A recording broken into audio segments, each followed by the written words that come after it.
Your brand is your story, just told with consistency, clarity, and conviction. So let's start with your story. What first sparked your interest in branding and communications, and how has your journey evolved over roles and industries? So I was always very curious to know, that how people kind of get moved by certain brands and certain organizations.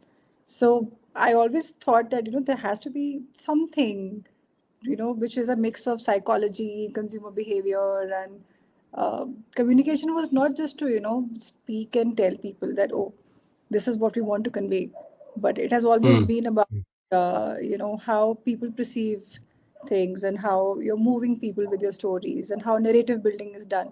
So I was quite curious to get into this space, and I thought I was pretty creative when I was younger, so probably I could put it to some good use.